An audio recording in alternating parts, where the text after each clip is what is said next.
Hello and welcome to the Pleasurepreneur podcast. This podcast will help you create what you desire in your business with pleasure. Whether that be calling in your ideal clients, making more money, or creating a balanced business life blend. I'm your host, Regan Fig, pleasure and business coach, published author of A Mother's Pleasure, wife and mama to 3 little wildlings. However you're choosing to listen to this podcast, ask yourself, how can I make this more pleasurable? And do just that. I acknowledge the custodians of the land on which this podcast is recorded and produced, the Wadi Wadi people of Dharawal land. Now, let's proceed with pleasure. Hello, welcome to today's live training. It is all about how to have your client signups go from a trickle to a stream by embodying your leader self that your business and your clients are calling you to be. My name is Regan. I help women in business create multiple 4-figure months in their business with pleasure, because why would you want to do it any other way? I'm so glad to have you here.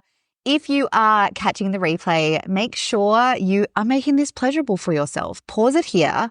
And if you need to get yourself a drink or get into a more cozy chair or get into the sunshine or out of the sunshine, do whatever you need to do to make this more pleasurable for you.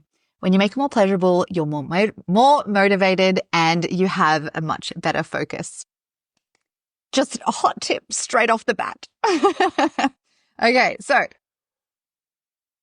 what we're going to talk about today is how to know if you're still in an employee people-pleasing mindset instead of in the embodied, empowered leader that your business and your clients are calling you in to be.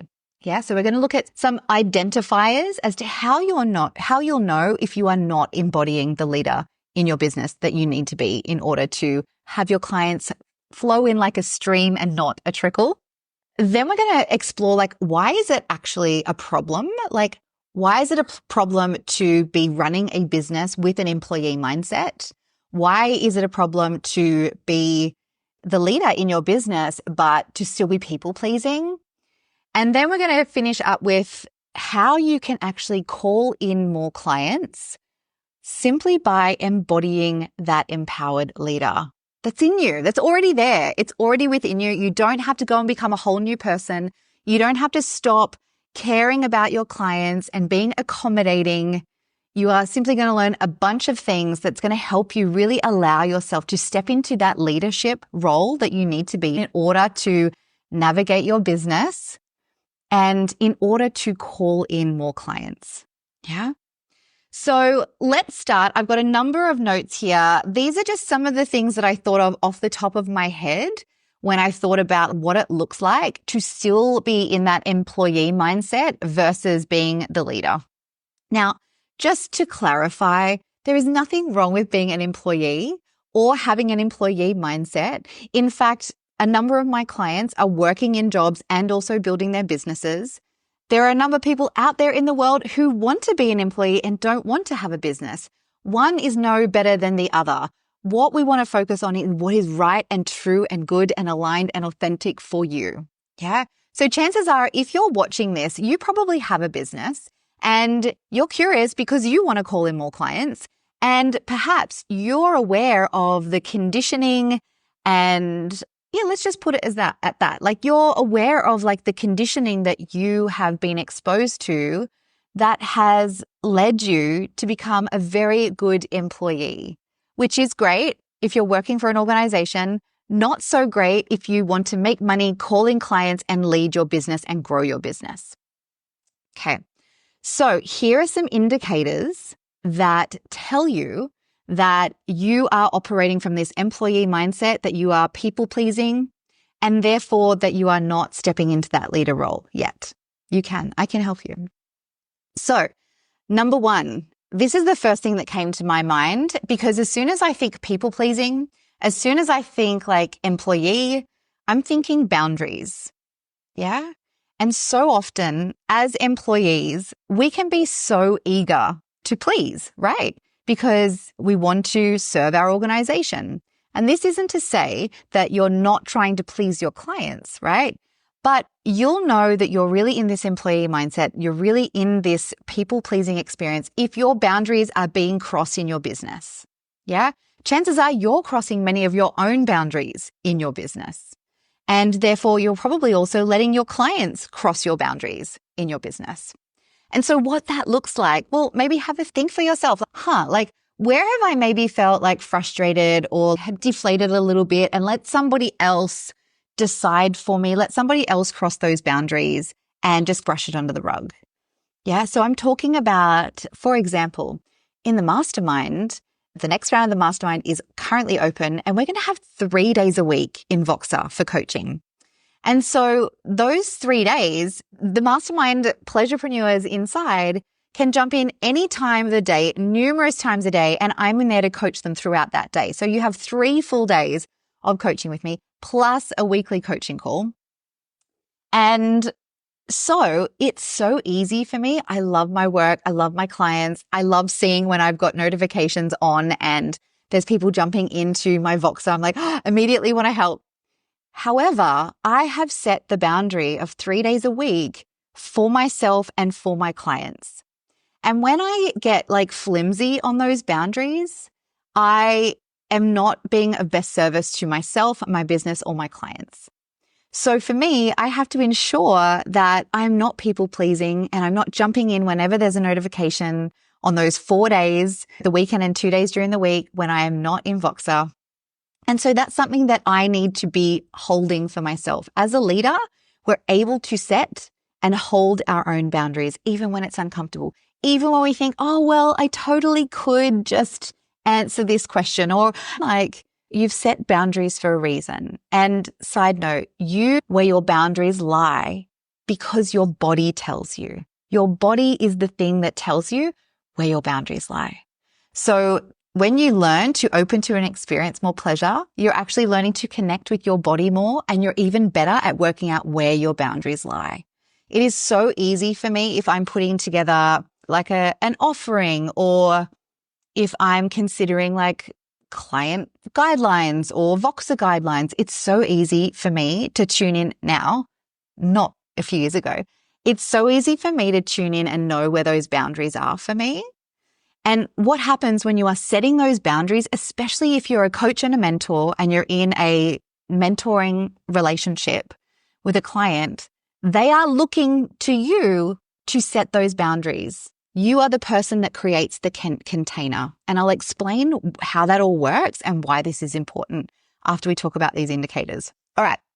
I spoke about decisions before, and this is another indicator that you are embodying the employee and the people pleaser versus the leader in your business that you need to be, that your business wants you to be, that your clients desire you to be. You are prioritizing other people's decisions and passing responsibility onto other people to make decisions in your business for you. Yeah. So instead of you doing it, you're passing it on to them. Now, this looks like, I'll think back to my early days when I was coaching mums about experiencing more pleasure. And I think I spoke about this on a live recently. And I offered like evening coaching sessions.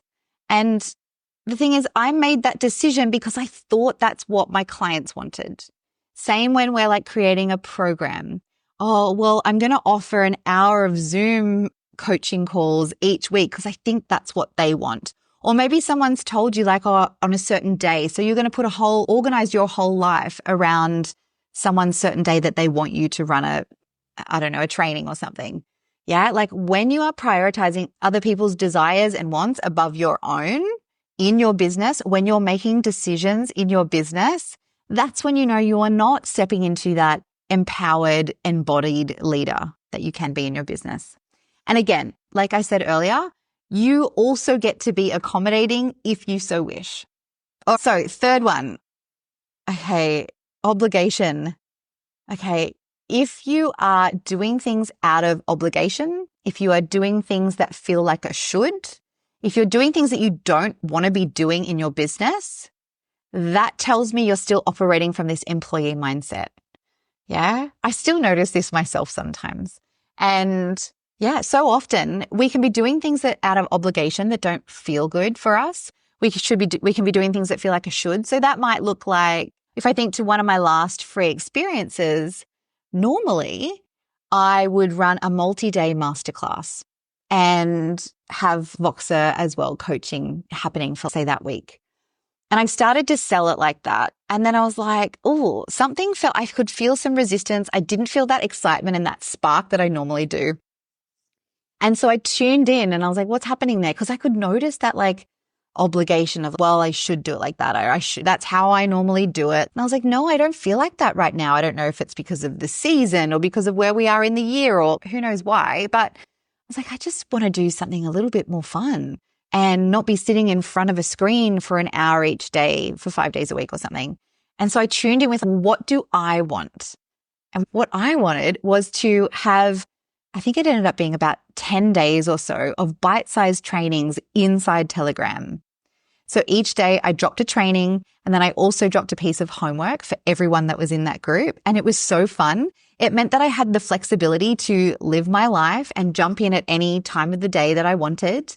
It meant that I also had close contact with those in the group because they were also inside Telegram. So it meant I could coach them whenever felt good and right and true for me. And they could jump in at any time that felt good and right and true for them.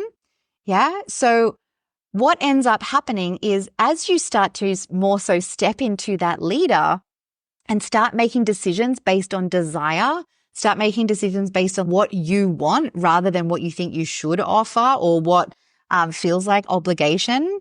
What happens then is you start to collect the evidence that other people benefit and other people want that too. Yeah, the more evidence you start to collect when you are in that embodied leader role that your business and your clients want you to be in, the more you step into that and the more you create results from that please you, the more evidence you're collecting that like you can do that and that it works. Yeah, and that it's required. And I'll get to telling you why it's required once we've touched on a couple more of these indicators. So another thing is that you're trying to force an incremental growth path instead of an exponential growth path. So an incremental growth path is that, I don't know if you're getting the mirror image of me or not. Incremental, like it's a steady slope, right? It's like that 45-degree angle. Exponential on the graph looks like this. It tracks along quite slowly. It starts to curl. It takes a while before it starts to kick up. And then, I'm going off the screen. And then it swings up, right? This is the exponential growth path. Yeah. Or the other way if I'm on like flipped reverse. So if you are an employee, if you do not desire to grow a business, if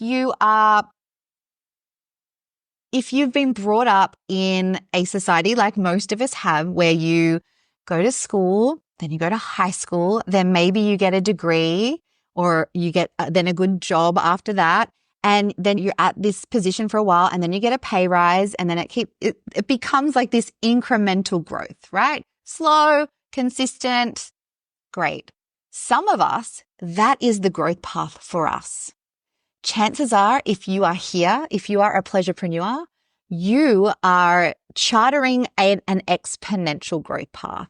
And again, as I was talking about before, one is no better than the other. What is best is what is right for you. So I'm going to assume that you are on an exponential growth path. Now, where we have some friction, some frustration, some annoyance, some feeling like, oh, it's not working, is oftentimes I see this at that kind of starting few years in your business, like starting out point, where we're expecting this incremental growth, not realizing we're on an exponential growth path. And so whilst we are expecting this steady incremental trending up, we might not see it. It might take some time before that kicks up, before those results kick in. Yeah. And so if you are in the mindset of an incremental growth path, what's going to happen is you're going to be expecting incremental growth, but you're actually going to be getting exponential growth. And if you're on that kind of flat line at the beginning, that before it super slowly starts to curl, if you're there and you're expecting to be here, yeah, as I said before, that's going to cause you some suffering. So know that you are on an exponential growth path, which is so exciting because at one point we've got this incremental path. Then we've got I should have drawn a diagram. That's a funny fact about me. I love like the really povo graphics and diagrams that are on like toothpaste packages and like shampoo. I'm like, they're not scientific whatsoever, but I love them. So I should have drawn you a graph. Ultimately, there will be a point where the incremental and the exponential meet, and that is the sweet spot. That is the spot where you start having clients sign up like a stream and not a trickle. Yeah. And how we help ourselves to swing up on that exponential growth path is by becoming the leaders that we need to be in our businesses, in stop people pleasing, in stop doing things out of obligation, out of what we think we should be doing. You have your business for a reason. Your business is calling you into being a leader. Yeah? Call it a leader, call it a CEO, call it like a boss, like whatever it is that feels good for you. And yeah, know that in order to have that inflection, in order to experience that amplification of client signups in terms of having clients sign up as well as making money, increasing your fulfillment and satisfaction, servicing more people, creating bigger impact, helping more people. In order to do that, you need to step into being a leader. All right, what else? Yeah, you're trying to do everything yourself instead of doing some delegating. So I see this particularly in the early stages of business where there is this thought of I have to do it all myself first. Number one, because that makes me feel like I'm earning whatever results that I create, which as an employee, that's the thing. Like you have to earn your salary. You have to earn your pay rises, that kind of thing. So chances are you might not be prepared to delegate anything yet. You might not have the resources to delegate yet, but chances are if you're in that business leadership model, in that leadership role, you are going to be more likely to take those risks, to be innovative, to do things differently, to jump before the net appears versus slowly trying to do everything yourself and therefore using all of your resources, your time, your energy, your money, all of that is going into you doing that. And when I'm saying money, like you're maybe not paying yourself, but it is the cost of lost income opportunity. Because you're spending time doing whatever it is in your business that's not your genius, that somebody else could be doing at a quarter of the time, what's happening there is I don't want to put it like this. I want to say it is costing you. And to be fair, and again, like if you are at the start of your business and you don't have any cash flow happening yet, sometimes like I had to get really resourceful when I sought out mentors and coaches. There's so much that you can be doing in terms of upskilling. But when I had a VA who helped me out for my audiobook, my book launch party. There was also like a big prize pack giveaway in there as well. I was getting someone to look after that stuff because that's not my genius zone. I get someone to look after my podcast because that's not my genius zone. Yeah. So consider, how can you delegate some of what you're not really efficient at or good at or what you don't enjoy? How can you delegate some of that so that it opens up time and energy for you to make more money and call in more clients? Yeah. I think we might do one more.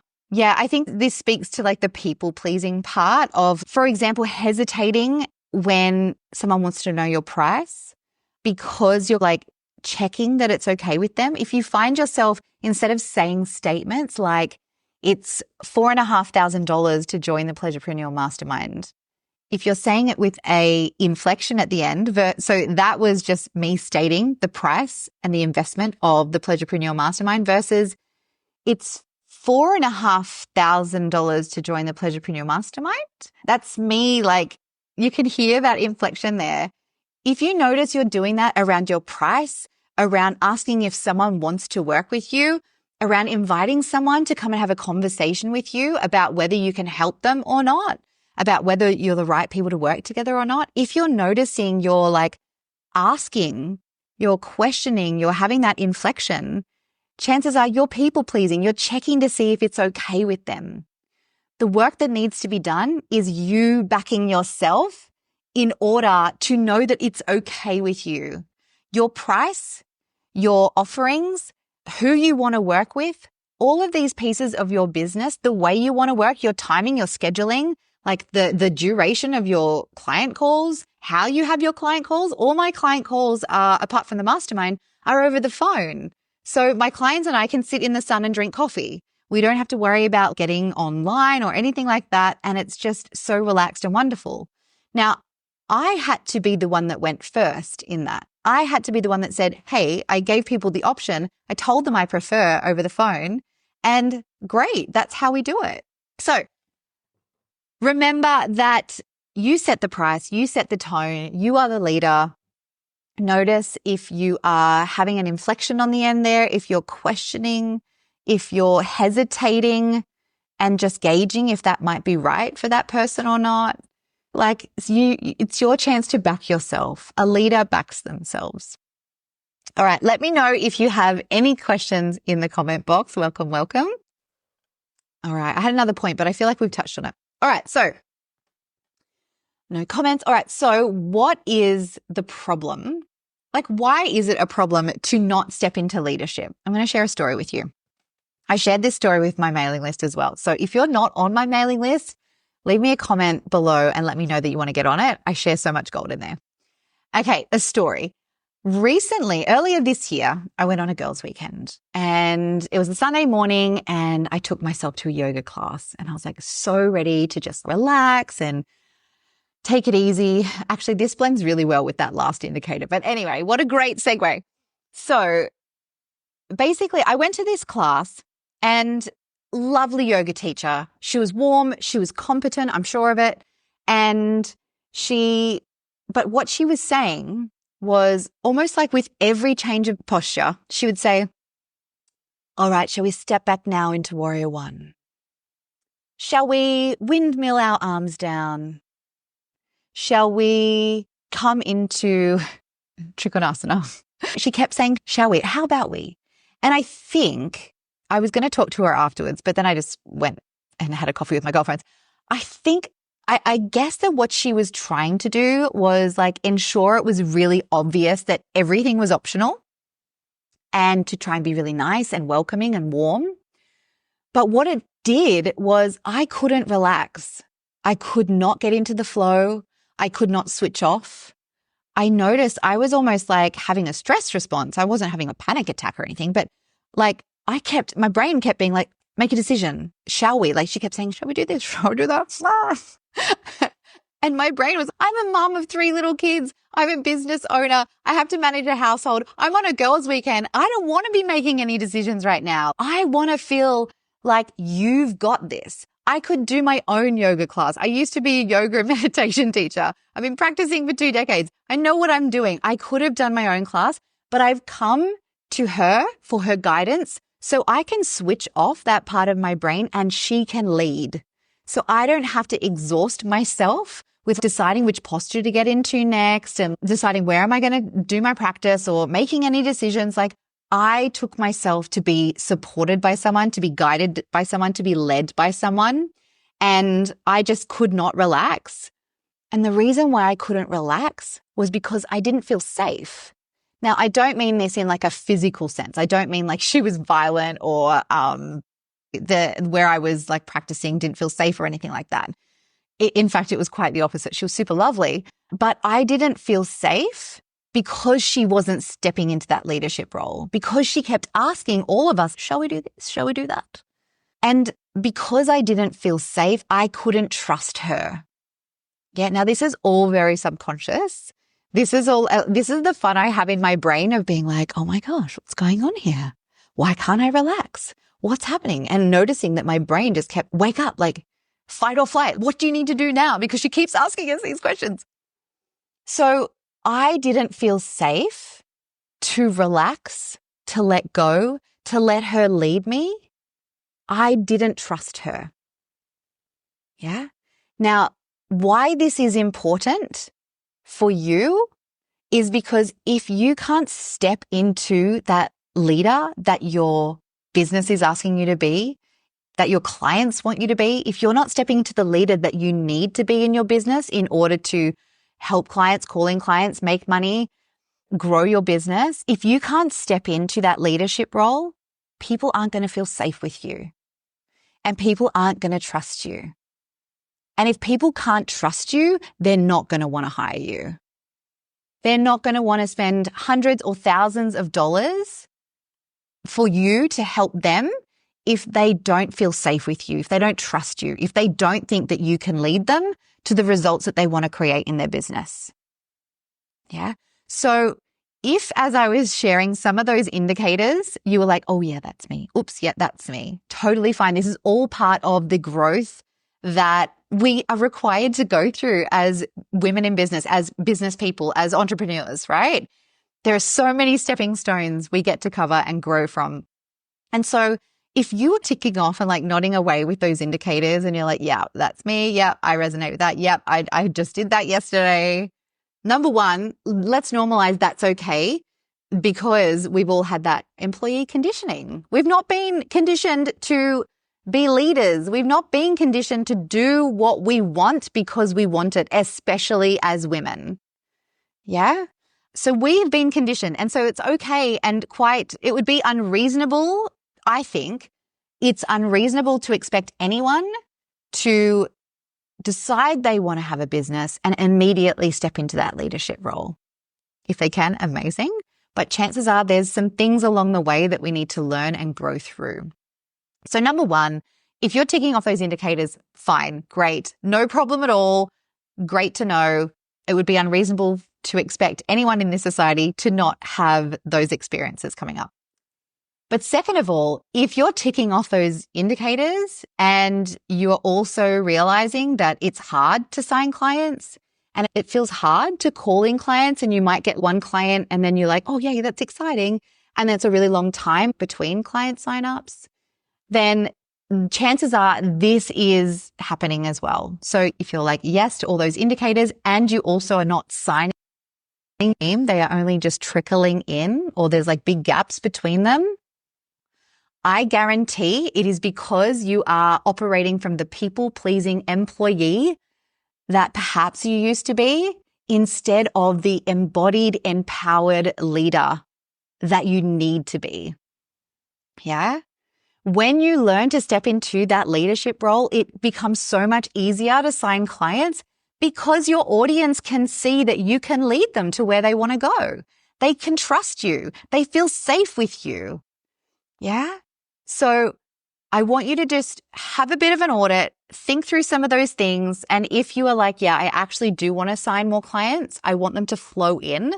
And I'm also aware that I am doing things based around an employee mindset. I am people pleasing. I'm not stepping into my leadership role. I want you to come and talk to me about the Pleasurepreneur Mastermind. I've signed 3 gorgeous women in there already. You are going to be in such amazing company. And there's only 5 spots left.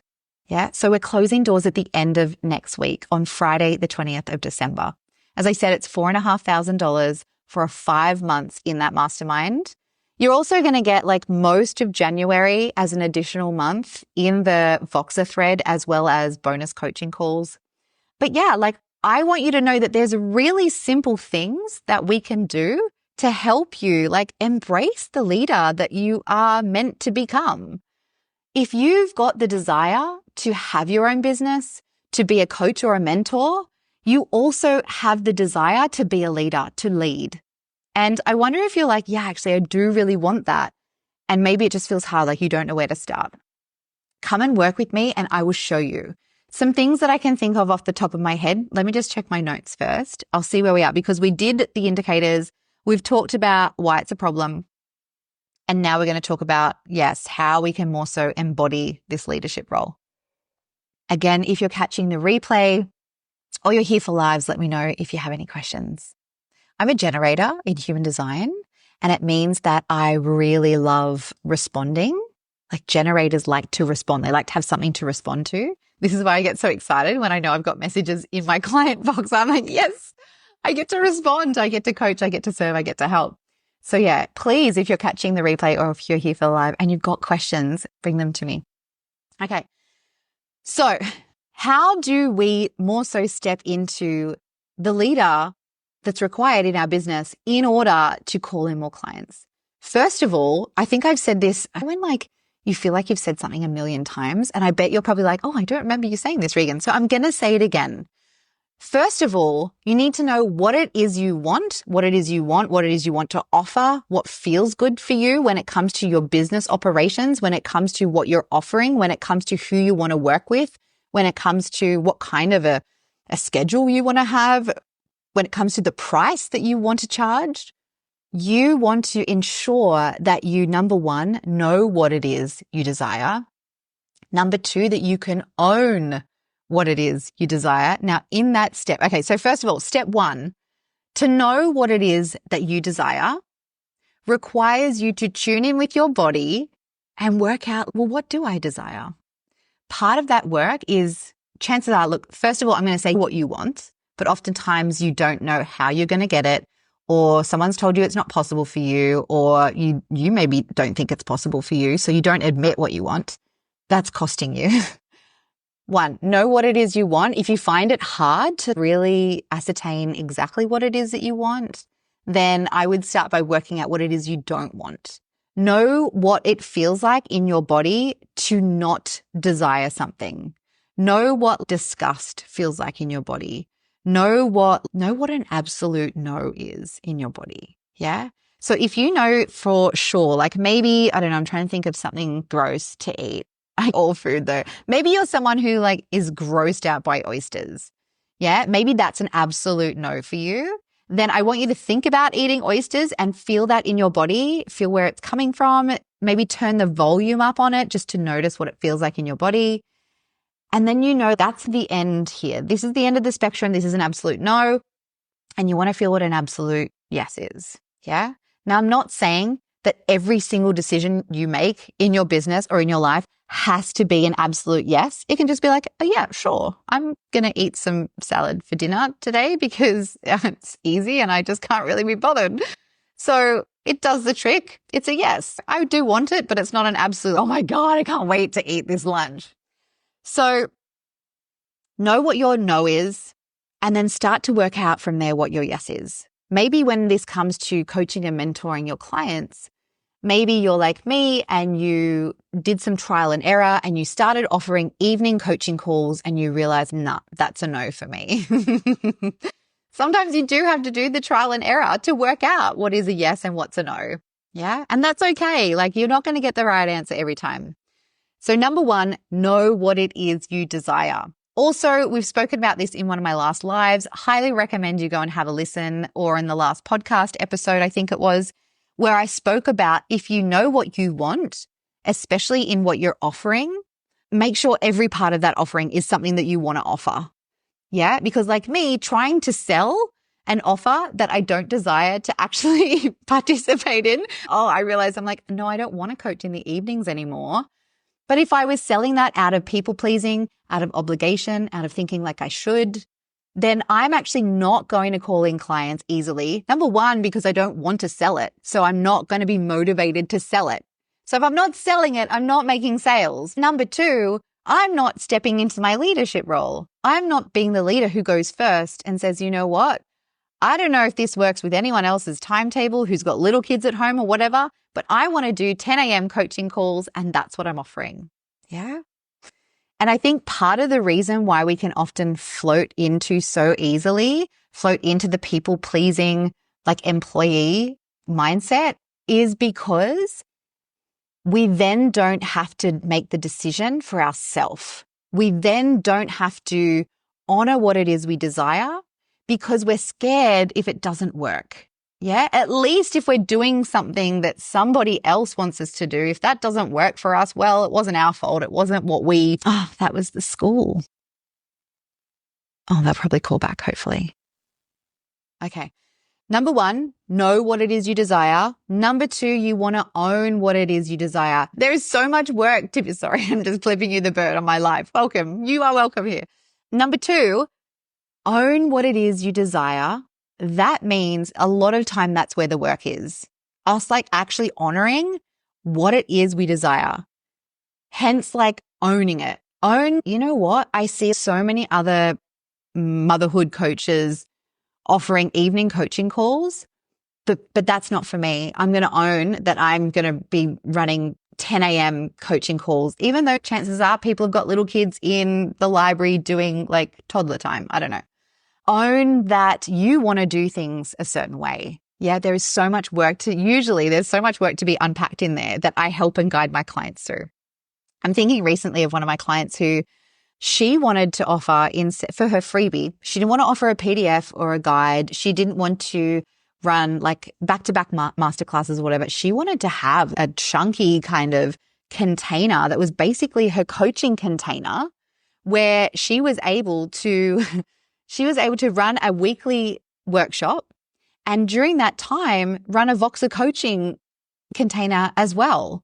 So I think I laughed then because I think she ended up doing it for 3 or 4 weeks and I wouldn't recommend that long.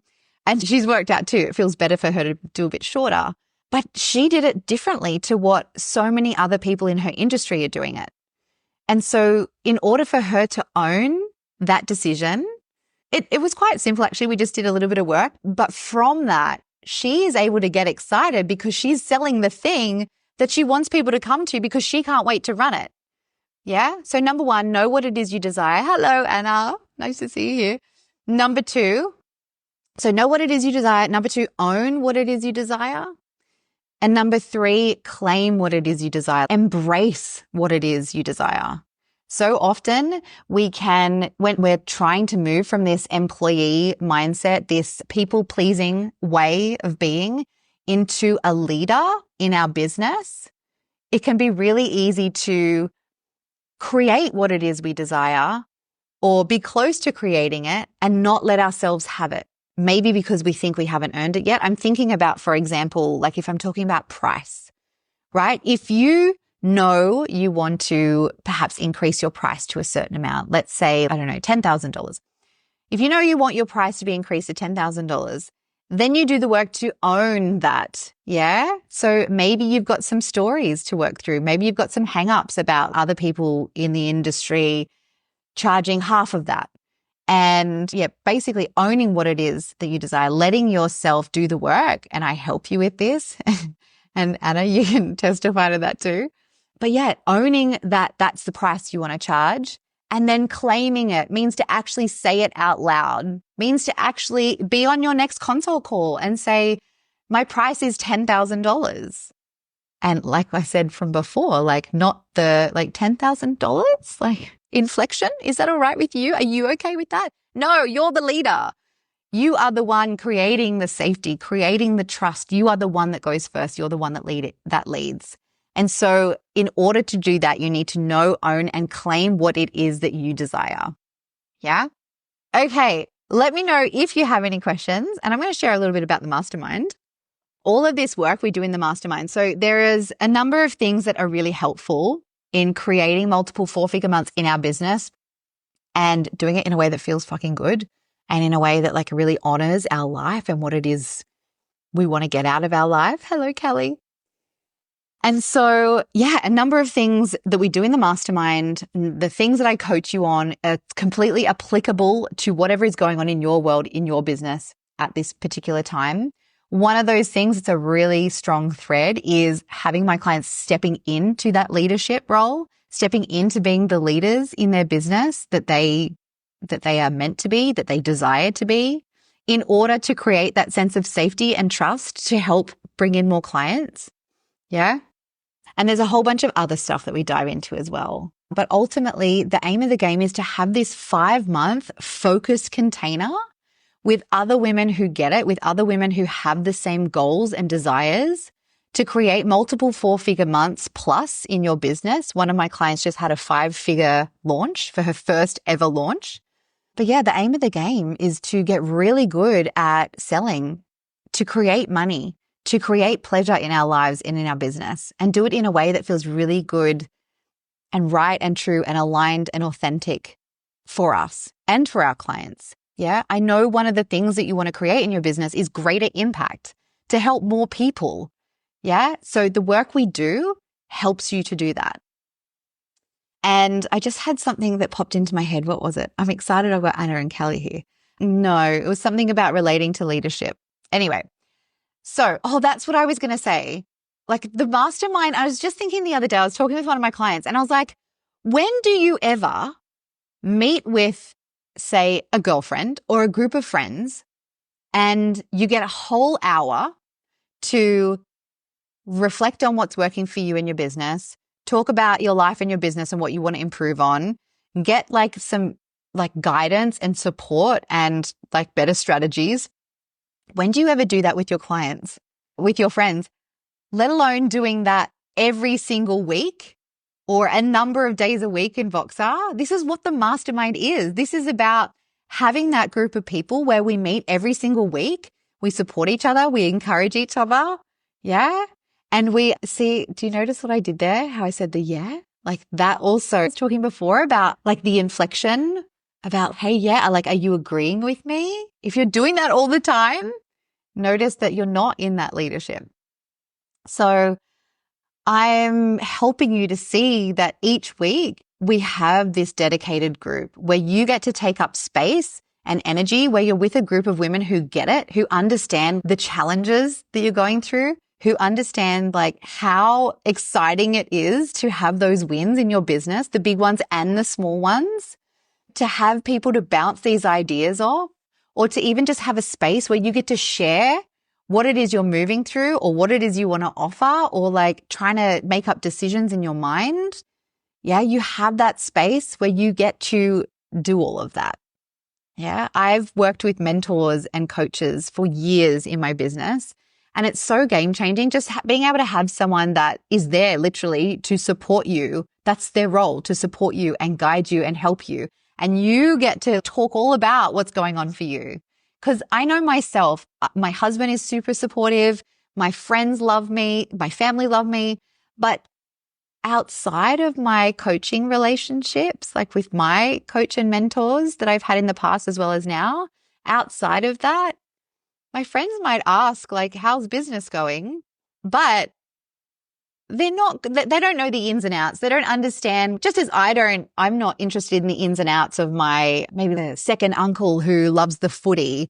I don't want to sit for an hour each week with him and talk about stats and players and all the rest of it. This is your dedicated place to feel supported, celebrated, guided, to create multiple 4-figure months in your business and to do it in a way that feels really good for you, and to ensure that your outside life reflects what you want it to reflect. Yeah, we do it in a way that is pleasure-filled. So you not only enjoy what it is that you're offering in your business and enjoy the clients that you're working with and enjoying the money that comes in, you are also enjoying the rest of your life. Because as you step into leadership in your business, you also start to improve on those skills. The skills that you learn in order to be a leader are also skills that you take with you outside of your business. You'll know how to set better boundaries with your kids. You'll know how to not do things out of obligation. You'll know how to have hard conversations. Yeah? We improve our business, we improve our life. Okay, so I'm going to wrap it up there, and I hope to hear from you. So if you're curious about working with me in the mastermind, I also have an opening for one-on-one working with me. So let me know if you're curious. Just send me a DM and yeah, we can talk about it. I've got some space the end of this week. So no, not tomorrow. I have some space for next week before doors close to have conversations with you, or we can chat in the DMs just to work out like if the mastermind is right for you. All right, my loves, go ahead and start to know, own, and claim what it is you desire today. You don't have to wait for it. You don't have to, like, we're so good at like coming up with all these circumstances that need to like, oh, well, this has to happen first. No, own and claim it. If you have the desire, it's ready for you now. If that desire is multiple 4-figure months in your business with incredible company, feeling better in yourself, more energized and having more time and space and presence with your family, come and talk to me about the mastermind. All right, my loves. Bye for now. Thanks for joining. That wraps up today's episode. But before I sign off, I want to let you know that doors to the next round of the Pleasurepreneur Mastermind are now open. You're listening to this podcast because you know you can have both, the income and the pleasure-filled life you desire, and the mastermind is where that becomes a reality for you. If you've decided 2025 is your year to create multiple four-figure months in your business whilst being able to enjoy your life, like savoring slow mornings, snuggling your babes in bed, spending quality time with your family, or doing things that you enjoy outside of your business as well as in, you're going to love and totally transform yourself and your business inside the mastermind. It's my 5-month group coaching experience where we apply the key Pleasurepreneur principles and strategies that actually move the needle to create multiple four-figure months so that you save your time, your energy, and your presence for where it counts. The mastermind is where you learn how to grow your income, sign more clients, help more people, and create a life that feels outrageously delicious and pleasure-filled for you. It's also the place where you're celebrated, supported, and witnessed by an intimate group of women who get it. You can apply right away by clicking the link in the show notes, or if you're curious and you want to learn more, send me a DM on Instagram and let's have a chat. You can also head to reganfig.com/mastermind or click the link in the show notes. But then I don't get to hear all about you and your business goals and desires for next year, which would be a bummer for me. But you follow what you desire. And if you have any questions, of course, send them my way. We don't begin officially until February, but the sooner you join, the more bonuses you'll get, such as coaching with me this side of the new year. Because it's an intimate group with only a maximum of 8 women inside, be sure to make yourself known to me sooner rather than later as spaces are limited. All right, that's it from me. Thanks so much for tuning in. Bye for now.